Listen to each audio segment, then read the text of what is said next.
The House Education Committee will come to order. Will the clerk please take attendance? Chair Colazar. Here. Representatives Churches. Present. Shannon. Present. Stone. Here. Weiss. Glanville. Conlon. Edwards. Here. Wagella. Here. Green. Here. Markman. Here. Paquette. Wenzel. Here. Johnson. Here. As chair, you have 10 members present. You have a quorum. Thank you. Representative Shannon moves to approve the minutes of the September 26th meeting without objection, so ordered. And today we will be taking testimony on House Bill 4961 from Representative Rogers. She's going to come up and testify, and joining her, and I hope I get all these names right, will be Carly Knott from the Michigan Environmental Council. On Zoom, we have Samantha Pickering from the Michigan Environmental Council, Amber Hale from Kalamazoo Nature Center, and Maya Bresnew from Matawan High School, correct? Did I say her name right? Bresnow? Bresnow? Bresnaw. I once taught a student named Maya. That's how I knew. And with that, Representative, the floor is yours. Thank you so much. Good morning, members of the Education Committee. Thank you, Chair Colazar, for bringing House Bill 4961 before the committee today. This legislation recognizes the importance of our natural resources, the growing significance of environmental impacts of the economy, public health, national security, energy infrastructure by establishing a task force to develop an environmental literacy framework for our K-12 schools. Michigan is deeply impacted by the environment and faces unique challenges and opportunities as the steward of 1/5 of the world's fresh water, home of the workforce that will build the next generation of electric vehicles, and host of an agricultural sector which contributes nearly $105 billion to our state's economy annually. Educating our youth on the environment and ensuring students are literate in the intersection of the environment and society, understand their place in the environment, the opportunities to engage in the outdoors, and the importance of emerging technologies and careers in material science, alternative energy production, energy efficiency, and architecture based on environmental principles is critical to our next generation. The materials and staff time to develop educational pathways and tools which integrate these lessons is too often prohibitive and a big lift for our districts to do all by themselves. This bill would create a 13 voting member task force as a temporary commission as provided in Michigan's Constitution to do this work on behalf of our districts. Specifically, it would direct the task force to develop tools which prepare students to understand and address environmental challenges facing Michigan and the U.S. by engaging in the relationship between the environment and society, public health, national security, natural disasters, and energy infrastructure. Providing opportunities for students to engage in our outdoor experiences and engage in outdoor learning, create professional development opportunities for teacher knowledge and skills in environmental education, and examine existing environmental literacy programs and make recommendations to improve and expand those programs. It will also provide interdisciplinary programs to integrate the study of environmental literacy into existing areas of study and classes. Again, the hope is to integrate this into existing classroom curriculum and not to put another burden of another class on our educators. Without this work being done to support our local districts, the burden of developing such tools and lesson plans will fall on already stretched thin teachers and administrators. Making pathways to education materials which empowers teachers to integrate lessons on the environment by including them in their classes will ensure that these important concepts are being made relevant to our students regularly throughout their school years. Most of our schools, again, as I alluded to earlier, do not have room for an additional class or elective. This bill will develop the tools necessary to bring environmental education into our classrooms on a regular basis without the expectation of an additional course credit. And with the incredible growth in our green economy, ensuring that students are exposed to these important concepts is preparing them for employment opportunities in the fastest growing sectors of our economy. I have had discussions with the Michigan Department of Education, the Department of Natural Resources, and the Department of Environment, Great Lakes, and Energy on this legislation and have just begun receiving feedback.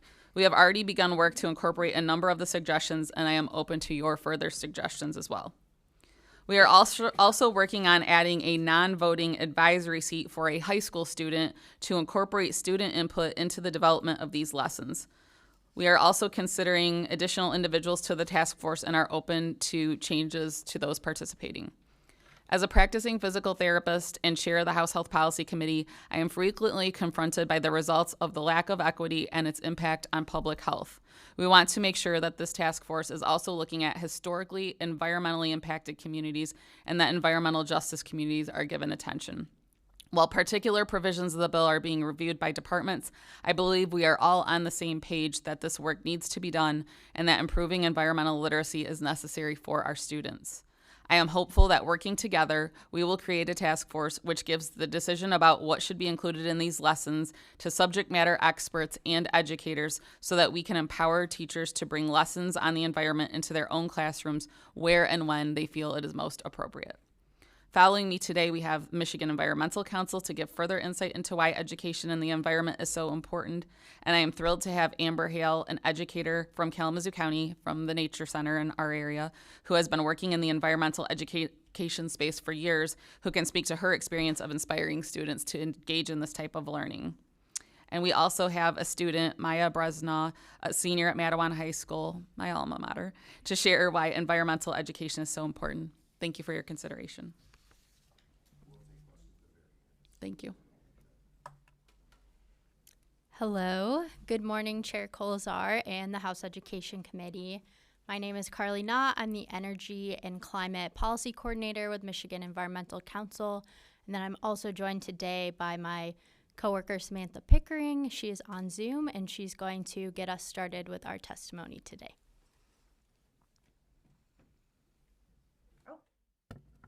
You're on. Sorry, I remuted myself there. Good morning.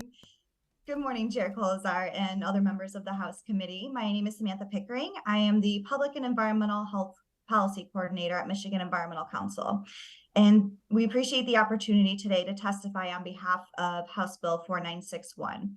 As stated, this significant piece of legislation will help establish an environmental literacy task force that will help develop a K-12 environmental literacy curriculum and also complementary tools for the educators within the state of Michigan. And establishing this task force will encourage more environmental education opportunities for students in Michigan, and it will also support the students' current STEM-based learnings within the classroom, deepen their understanding of the environment that they live in and depend on, and also create more outdoor learning opportunities that will enhance their health and overall well-being.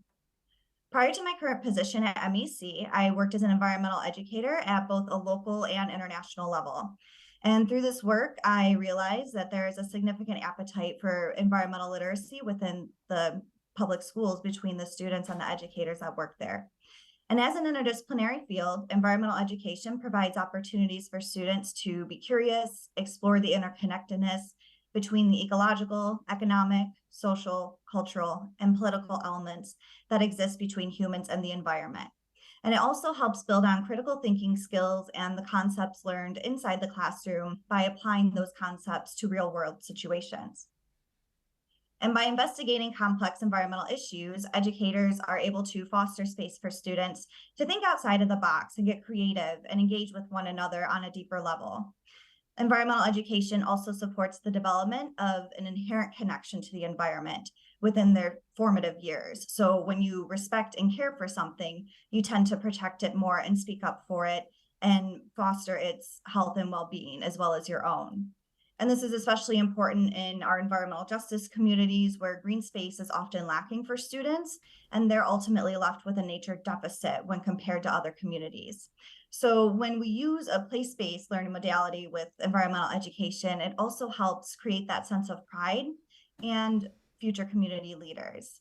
And we've also learned about similar legislation that was implemented in New Jersey and success that they've had there. And with that, I will pass it back over to Carly. Thank you for your time. Thanks, Sam. Just to give some background for you all, before I joined MEC, I worked many seasons at a YMCA camp up north called Mystic Lake, where I got to teach 5th and 6th graders in the outdoors. They came from schools in Lansing, Grand Rapids, across Michigan, and through this experience, I got to see firsthand the significant impact that a few days spent outdoors can have on youth development. This is especially true in our modern society where kids spend a lot of time indoors looking at screens. So getting kids outside, giving them a chance to face new challenges, really pushes them out of their comfort zone and allows them to build confidence, gain independence, and become more resilient humans. Incorporating other aspects of environmental literacy into our education system is also critical for preparing youth to grow into well-informed adults who are able to engage with the complex challenges facing our society. And one of those issues that I work on a lot is climate change. And there's a scientific consensus that our average global temperatures are warming and that human activities are causing these changes. But it's going to take collective action across the globe to work towards solutions and to mitigate the worst impacts from hitting our communities. In 2019, an NPR poll found that 86% of teachers and 80% of parents, including 66% of Republicans, 91% of Dems, agree that climate change should be taught in schools. Teaching kids about the causes, challenges, and consequences of climate change can help them to feel less helpless in the face of this issue and inspire them to take action in their own communities. And lastly, we agree that increasing environmental literacy will prepare our students for 21st century jobs. Michigan is a state full of beautiful natural resources, which results in a wide variety of job opportunities available to the young people in our state. From land conservation to water quality monitoring to working in our state parks, there are so many different career possibilities to consider. And furthermore, clean energy is one of the fastest growing industries in our economy, with opportunities available in energy efficiency, solar development, and electric vehicles.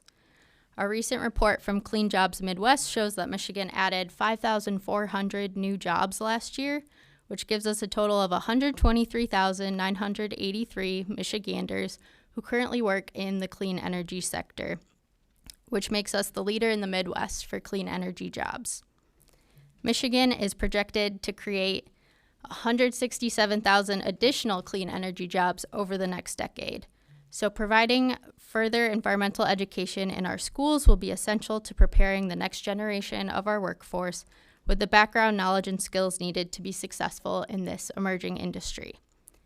At Michigan Environmental Council, we believe that passing HB 4961 and embedding environmental literacy within the public education curriculum will only reap positive benefits for our youth, giving them the tools they need to create a sustainable and resilient environment for generations to come. Thank you for allowing us to testify, and we will pass it off to the next speaker. Hello, thank you for having me here. Again, I'm Amber Hale from the Kalamazoo Nature Center. Excuse me. As an educator, more specifically, I'm the director of high school education programs at the Kalamazoo Nature Center. And in the summer of 2020, several community members got together because we saw a need for climate education in the schools and to hear youth voice on the climate crisis and what is going on. And so we created and developed our Youth Climate Leaders program. And today we have 9 of those students here with us. The program was developed around a lens of social, economic, and environmental literacy within climate change. Excuse me. So I'm going to echo almost everything what has already been said here today, and how important it is for youth to have a voice in climate change and their education. Additionally, I support the Career Technical Education class Conservation Biology in partnership with KRESA, Kalamazoo Regional Education Service Agency. We teach conservation biology topics all across the board, and in each one of our units, climate change is a really important piece to each thing. We talk about biodiversity, soil science, and most recently, we got a grant from NOAA to rebuild our forest carbon curriculum to move away from timber production and into managing forest by carbon and understanding what our forests can do for carbon sequestration. So really, this is really important to have environmental literacy in the K through 12 because the careers, again, are moving towards renewable energies, carbon, all of that, and managing wildlife, water, and all those things. They have a connection to the ever-changing climate. So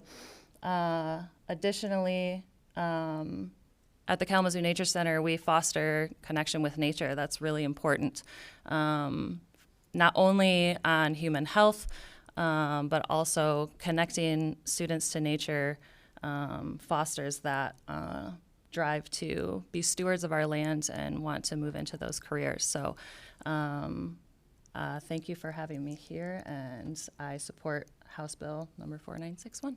Thank you, and I'm going to give it over to my student Maya, and she will introduce herself. Okay. My name is Maya Bresnaw. I'm a high school student from Kalamazoo, a registered voter from the 40th House District, and a senior leader of the Ardea Youth Climate Coalition. I'm extremely honored to be before you today, testifying in support of House Bill 4961 on climate education and creating an environmental literacy task force. The concept of environmental literacy is not only crucial for the well-being of the future and our planet, but it's also really a subject that is really close to my heart. My passion for this subject is deeply rooted in personal experiences that have shaped my understanding of the importance of environmental education. Like many my age, I was introduced to the topic of climate change in elementary school, not as part of a curriculum, but because it has become the defining feature of my generation. It was confusing as a child to hear about the extreme devastation and catastrophe happening around the world and not hear a single word about it in class. As I thought back then, no longer, the world was ending and nobody was talking about it. As a nature lover, the absence of discussions surrounding climate change and environmental issues within my school curriculum left me bewildered and frustrated. It was as if the most pressing challenges facing our world were being ignored, leaving me with a sense of hopelessness. As I continued into high school, concerns about the environment constantly weighed on my mind, and when COVID hit, I found myself completely isolated with these thoughts for nearly a year and a half. It's hard for anyone, let alone a teenager, to believe they are so utterly alone in a dying world. And that combination sent me spiraling into a state of anxiety. Returning to school post-pandemic, I struggled to find many other peers with environmental issues on their mind among nearly 1,000 students in my school. This further isolation intensified my feelings of despair, and I began to believe that my efforts, all efforts, were in vain. It was at this critical juncture that I joined Ardea, a group of like-minded peers who care deeply about the environment. This support group not only provided me with an outlet for service and activism, but also offered a ray of hope and education. Being part of this group, learning and working in my community on the issues that had monopolized my mind for so long saved me. Through Ardea, I discovered that my initial spiral into despair is not uncommon among young activists. The state of the world, combined with children's deep empathy and the lack of attention given to the subject in our schools, is a recipe for disaster for many young people across America. This very cycle is the one that the media often sensationalizes when they suggest that climate education is detrimental to mental health and should be avoided. However, I and every other Ardea member over the last 4 years can testify from personal experience that this claim is unfounded. Climate anxiety is indeed a severe issue, but it does not arise from climate education itself. Rather, it stems from the feeling of hopelessness that comes from believing there's nothing you can do and is exacerbated by the lack of validation from adults in both school and home environments. Environmental education has the power to do more than just educate students. It has the power to pull countless students like myself out of crippling despair, empower them to make the world a better place, and even has the potential to bring families together around the dinner table for important discussions. When students are actively engaged in their communities, participating in environmental initiatives, their parents often become involved as well. Thus, we have a unique opportunity before us to not only educate our students, but to empower entire families to make positive environmental impacts. In today's age of technology, we must also acknowledge the diversity of learning styles among our students. To truly educate the next generation effectively, we must include outdoor, experience-based service projects that cater to visual and tactile learners. This approach can significantly broaden the horizons of our educational system, making it more inclusive and engaging for all students. With that in mind, I would like to first applaud you for placing such emphasis on outdoor and field-based learning experiences within House Bill 4961. These activities are a crucial first step forward towards environmental literacy, but I implore you, don't stop there. The key to successful environmental education and true environmental literacy lies in engaging students in service projects and giving them the platform to make their voices heard. I have 2 studies that I would like to submit after this meeting for your consideration that dive deeper into the relationship between having students engage in service projects and the benefit on their mental health and connection with nature. So, in conclusion, I urge this committee to recognize the importance of environmental literacy and the role of service-based learning in achieving it, and to invest in comprehensive and inclusive environmental education within our schools. It is not merely a matter of academic learning. It is a call to action that can inspire hope, reduce anxiety, and foster positive change in our communities and beyond. Together, we can empower our students to become informed, passionate, and responsible stewards of our planet. Thank you for your attention and your consideration. All right, thank you. And we do have a couple of questions. So Representative Stone. Thank you, Mr. Chair. I just want to start by saying, Maya, thank you for that amazing testimony. Thank you for all our impassioned science and environmental advocates. And thank you to Rep. Rogers for bringing this to us. Listening to you testify today brought me back to where I was 30 years ago, sitting in middle school classrooms, first as a 6th grader, learning about holes in the ozone layer and trying to fathom in my head, what does that mean for spaceship Earth? And then later, sitting through middle school science classes with a video on what global climate change meant for us. As a young teen, and seeing a news broadcast that was characterized by natural disasters and the severity of them, and I have to say, 30 years later, it looks a lot like what I turn on the TV and see on a daily basis. And so, I think that goes a lot to show that all the questions around what does this mean, what does this look like, 30 years later shows that this is an issue that we're very much facing and leaving our next generation. And what are we doing to shore that up? So thank you for bringing that. My questions for Rep. Rogers and everyone who's advocating here is, have you had an opportunity to sit down with the Michigan Science Teachers Association? Also, have you had a chance to look at the Michigan Environmental Education Curriculum Support, MEECS? I have my master's in science and education. It was always a personal passion in the classroom, and it sounds like what you do at nature centers on a daily basis. I think that you bring up a couple very important things that we need to think about is getting out of classrooms, getting out of textbooks, getting messy, getting out in the world and doing that hands-on science that sometimes can have financial barriers and then access for many communities throughout our state. The other barrier I see to science education is educator background, familiarity, and comfort. One of the biggest reasons I've encountered that teachers might avoid science education is not feeling their own personal competence. It's one thing to have a master's degree and up to a collegiate level understanding of how science systems work, and maybe holding proficiency in another degree, but also being tasked with teaching science. So how do we support that and really hope that's something that the task force really digs into? How do we make sure that we empower our teachers with what it needs? And how do we make sure that they have the tools and resources available that when they're tasked with this, they can be successful? So thank you. Thank you, Representative Stone. We have met with several groups, not specifically the Michigan Science Teacher Association yet, but we are taking feedback from several educator groups, and we plan to check in with most of them that are listed in the bill. And in terms of, thank you for bringing up the background piece. And I think that's a part of this panel. You know, if this panel were to be stood up, it could also identify pathways, but also continuing educational opportunities for educators to kind of help shore that up and strengthen their backgrounds. Thank you. Representative Glanville.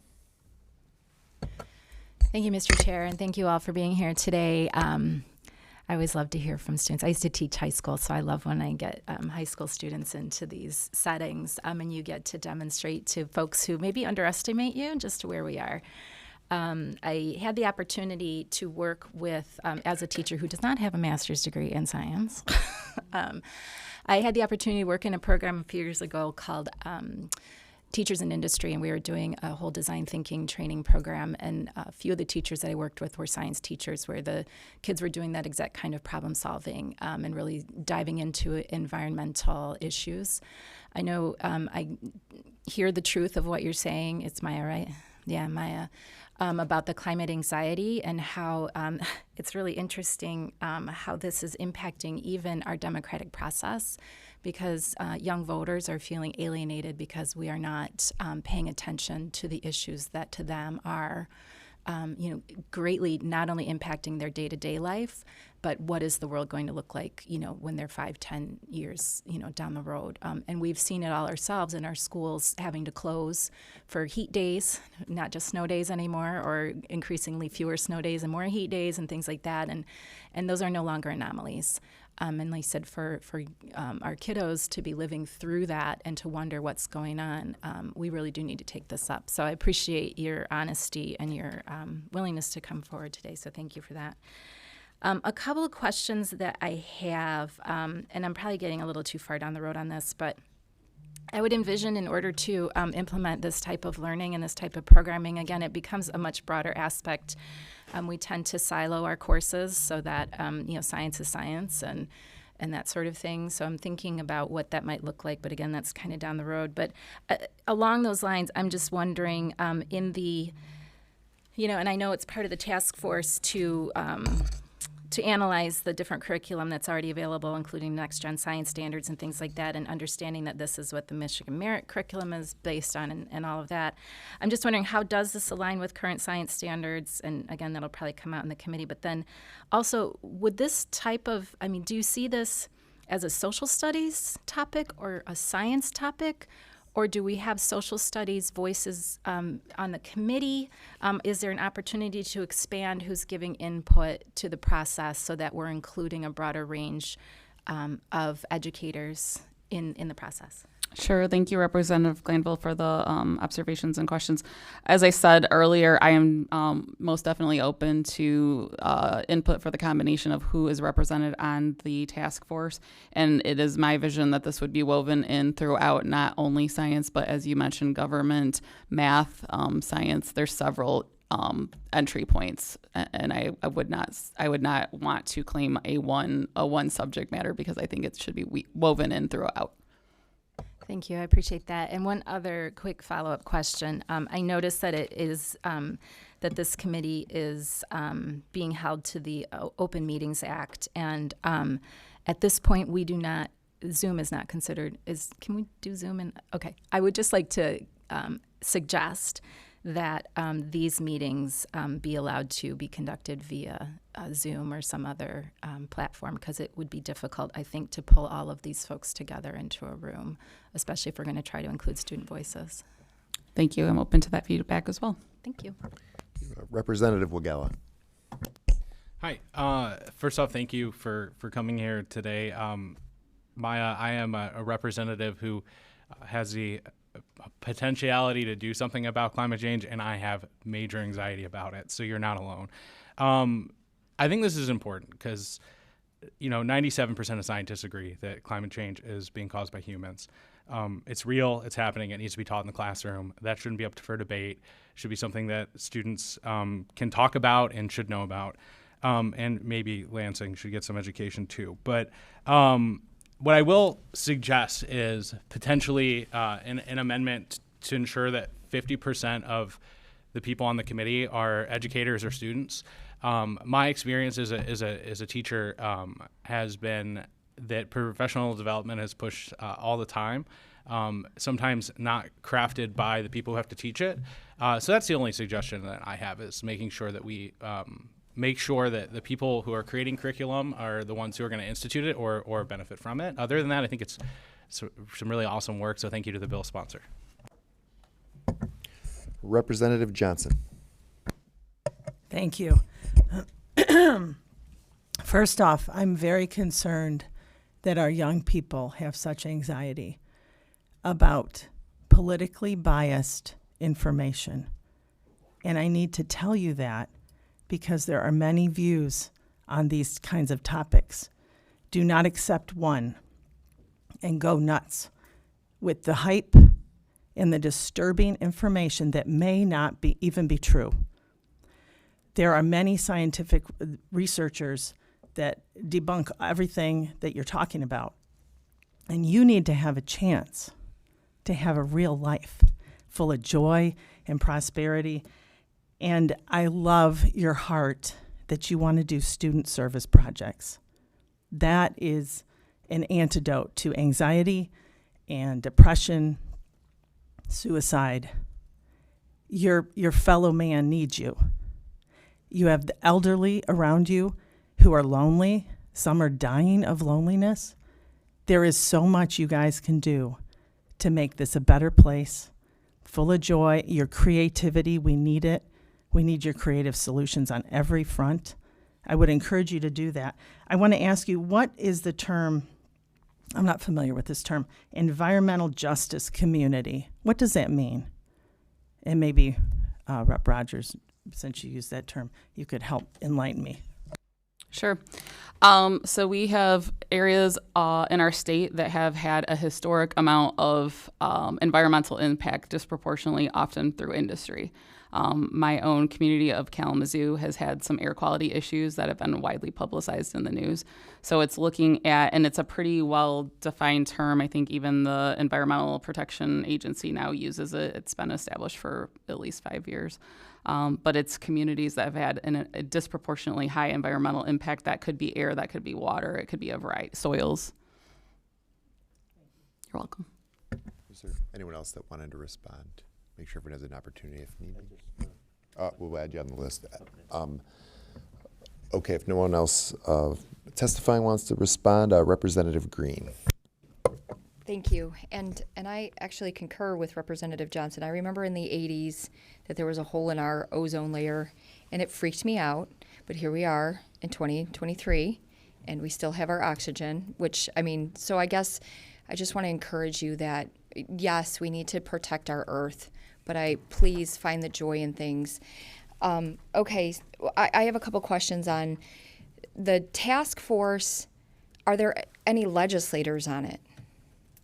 No, there are not. So would you consider, like what Representative Wagala said, that we having more teachers, because this is curriculum related, but we also have a vast knowledge here as well of legislators. And aren't we the ones who make like these decisions too? And we're giving our authority up to the task force?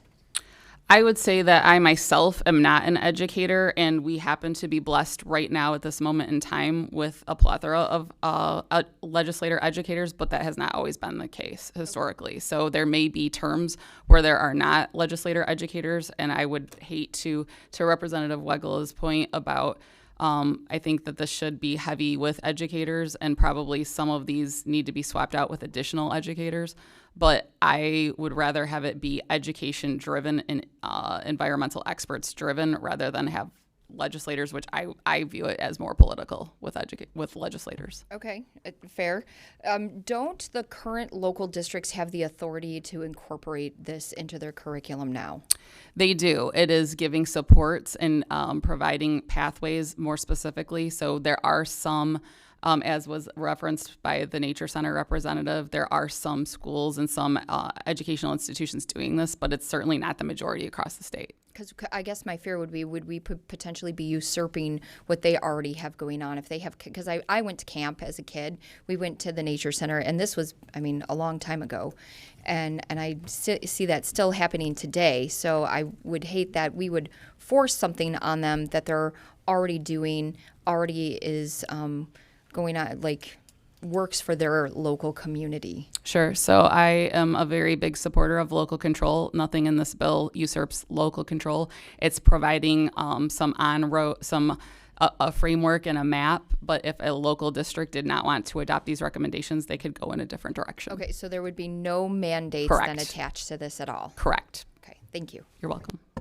Also, just as point of reference for the ozone, it is important to point out that in 1987, they came up with the Montreal Protocol at the UN to fix what's going on with our ozone. So there has been corrective action based on the fact that there was a legitimate problem. Yes, but I just had an 11th grader tell me that in 2007 there was another hole in the ozone and it repaired himself, and that's what he learned in school. So I'm just... Sounds like a need for an environmental task force. All right, Representative Weiss. Thank you, Mr. Chair. Such great debate we have going on here. Appreciate you all again coming out and testifying. Appreciate you, Representative Rogers, for bringing this bill to us. And I think one of the things I just want to highlight that was the most important part of the testimony that was given so far to me was when we talk about, because I do hear and I have heard from my own students around climate anxiety and this concern about where we're heading. And I just want to stress, and I think you said it perfectly, that anxiety doesn't go away by not talking about it. We have to make sure that we are addressing these issues, that we're having these conversations, and that we're giving students opportunities to learn about the issue, but also learn about different ways that they can help address the issue and mitigate the issue. By empowering students to be able to do that, that is how you actually help reduce anxiety. And I really appreciate you saying that in your testimony, because I think that needs to be understood. We don't reduce anxiety by not talking about our problems.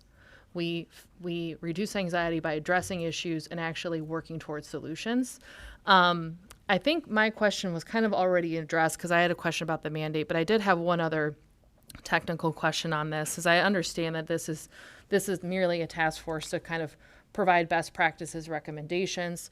We do know, I sit on the appropriation side of education. We do know that there's still a lot of inequity within our school finance system in terms of financial resources that are available to districts.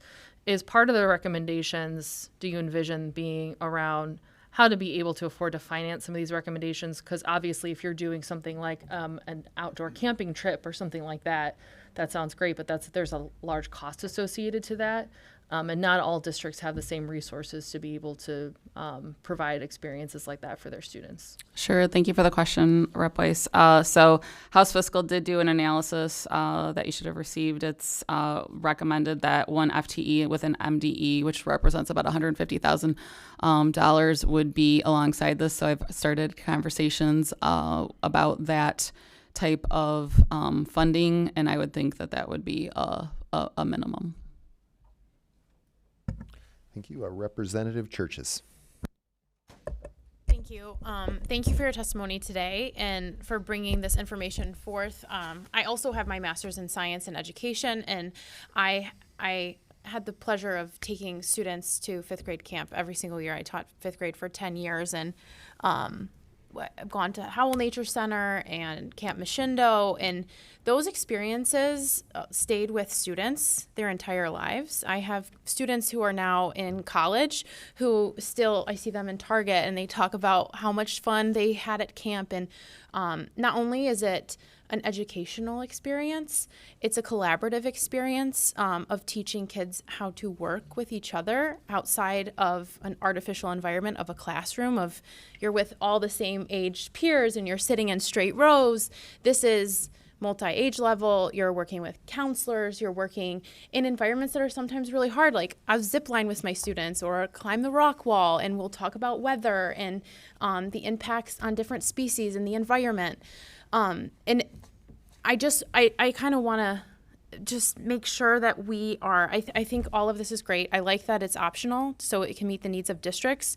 But we put a lot on teachers without thinking, well, how are we going to take this back? So I just want to see if you're thinking about this is another lift, which I'm sure a lot of teachers would like to do. I had students who were interested in studying, and we had Future Fridays, little ode to Greta, but they could stay in from recess and research, and I would just give up my lunch and just let them do whatever they wanted, right? Because it wasn't built in the curriculum, but they wanted to seek information, so I would just let them study. So I do see a need for this, but I just want to make sure that we're thinking of how can we support teachers instead of putting more on their plate without taking something off. And then I also want to just think about how this can be and will be politicized and how this can be a contentious thing for teachers to deal with, for administrators and superintendents and school boards. And how are we going to bring the community together and make parents feel comfortable and informed of what their education will be, and so that everyone in the community can get on board and feel supported and know that we're just trying to help our students. I don't know if you've taken those things into consideration. Also, Samantha on Zoom has the answer to this question, but if you want to go first, Rep. Rogers. Go ahead. Okay, so we will turn it back over to Samantha. Maybe. Oh, thank you very much. So I just wanted to chime in very quickly. Part of my background in environmental education was working for a nonprofit organization where we went into Detroit Public Schools Community District and we provided different types of lessons surrounding environmental education depending on what the teacher was working on. So just wanted to highlight that as one tactic and a way to, kind of take that pressure off teachers, because especially since the pandemic, things have gotten a lot worse for them, and we definitely understand that too. So thank you. Thank you. Actually, I have a question for our student who's here today. I'm curious, we talk about the work that this council could do. From your experience, give me an example, if you can, of a good lesson in terms of what you're trying to see done. Like something maybe a project, something you experienced that is kind of your vision for what you could see this becoming. That's a good question. I think, so a big part of why I'm really excited for this bill is the fact that it encompasses K through 12, and it has the potential to be in every subject and not just science. But for the sake of simplicity, just to focus on science for a second, so every year, the Ardea Youth Climate Coalition, we have a training week in the summer, and we have presenters come in, and we have a lot of good discussions. And one of the things that we started this year is that senior leaders or our returning members will give a presentation of their own. So the presentation that I did this year was on place-based education. So I did a lot of research on place-based education and outdoor learning and things like that. And something that, it was in one of the studies that I read, I don't remember, but it gave like an example ladder for an elementary school, and it was talking about kids in kindergarten, when they're learning their colors, they can go outside and they can be planting wildflowers. Which one is red? Which one is purple? That sort of thing. And then as it moves up, maybe the 5th graders are responsible for composting, and part of their science class is to learn about decomposition and how that process works, and then to take what they've learned in class outside and be actually working on that with their teachers.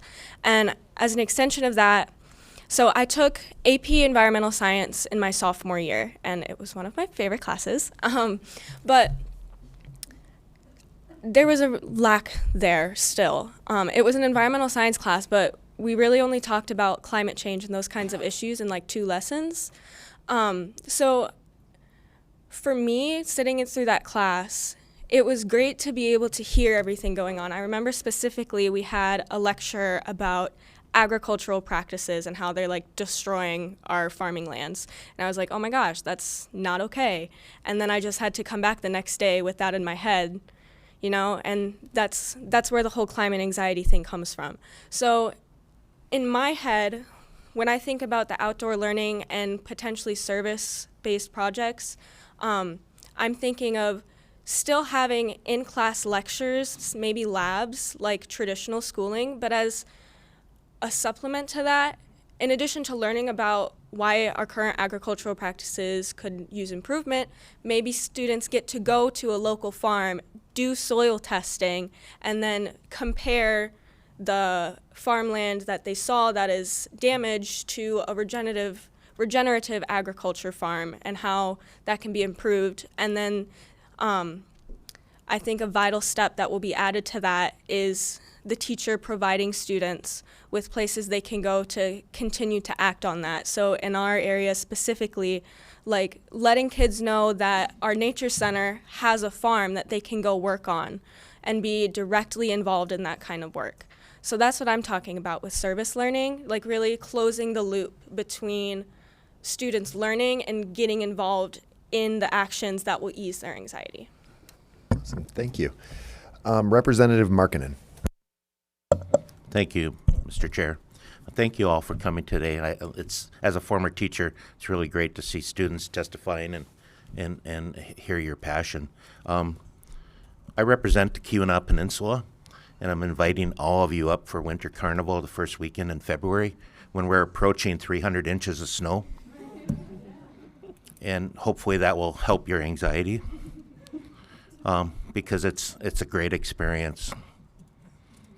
Great experience. And one other thing is we need to have somebody on the UP on the commission.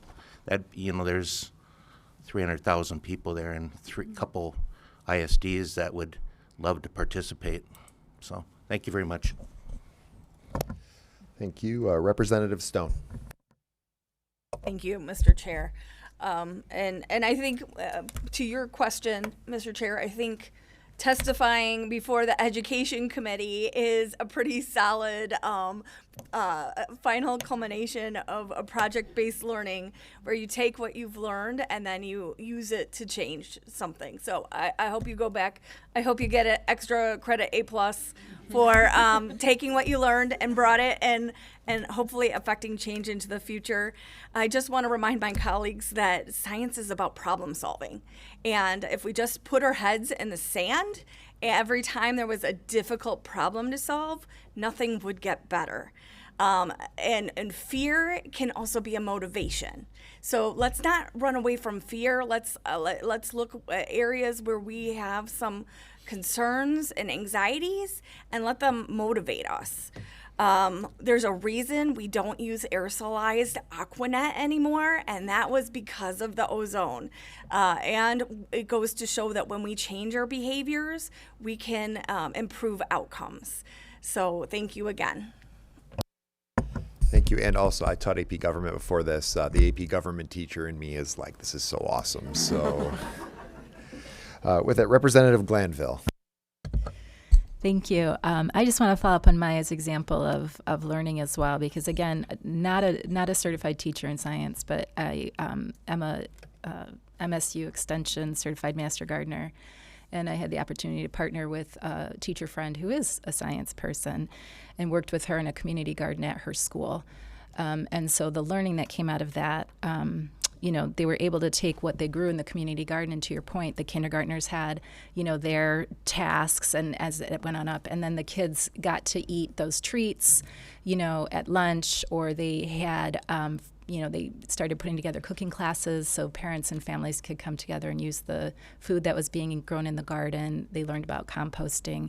So it was across the curriculum, and it was vertical and horizontal in terms of getting kids at all levels. And it was a real treat for me to teach the soil science lesson where we baked brownies because you have to have the right amount of liquid, you have to have the right amount of humus, and you have to have the right temperature. And so if something is off there, you will not have the right consistency to create land or soil or brownies. So those are the types of experiential learning that really stick with kids. I you know, am, I don't know, vain enough to think that they're going to remember soil science because they got to eat brownies at the end, but maybe I'm wrong.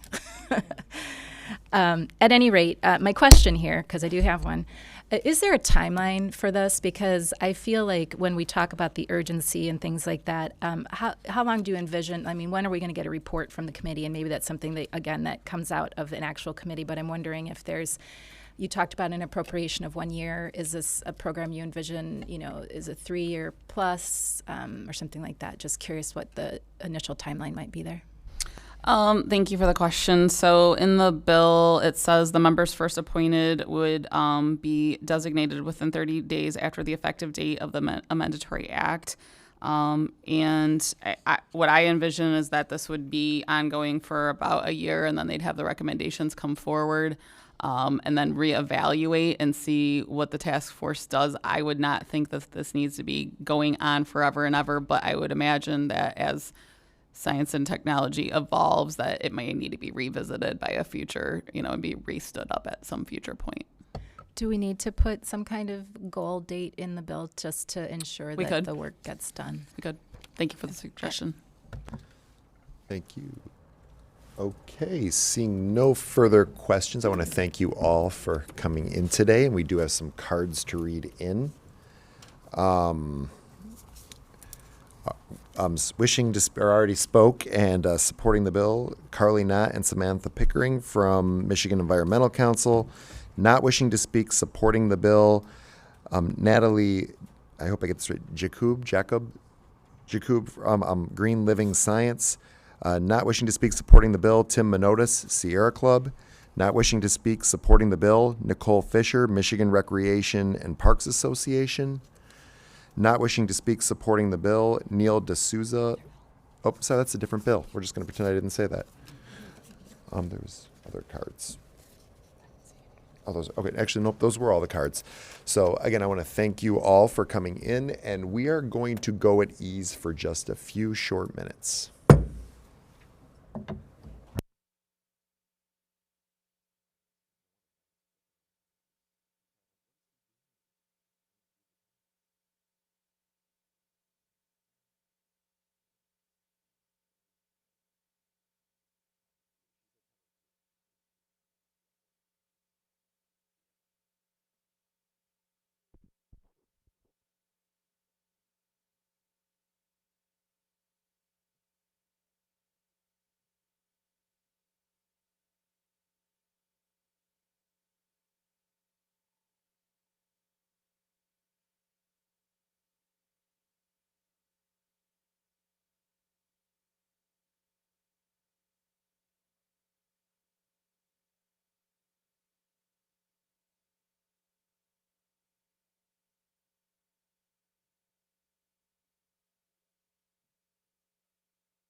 All right, the House Education Committee will return to order.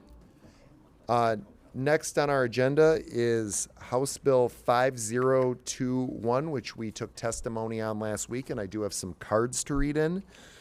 Not wishing to speak, supporting the bill, Neil D'Souza from Office of Retirement Services. Not wishing to speak, supporting the bill, Dr. David Michelson, Michigan Education Association. Not wishing to speak, opposing the bill, James Holman from Mackinac Center for Public Policy. Not wishing to speak, opposing the bill, Beth Deschone from Great Lakes Education Project Education Fund. And with that, I need a motion to report House Bill 5021 with recommendation. Representative Weiss makes that motion. Will the clerk please take the roll? On the motion to report, Chair Colazar. Yes. Representatives Churches. Yes. Shannon. Yes. Stone. Yes. Weiss. Yes. Glanville. Yes. Conlon. Yes. Edwards. Yes. Wagella. Yes. Green. No. Markman. No. Paquette. Wenzel. No. Johnson. No.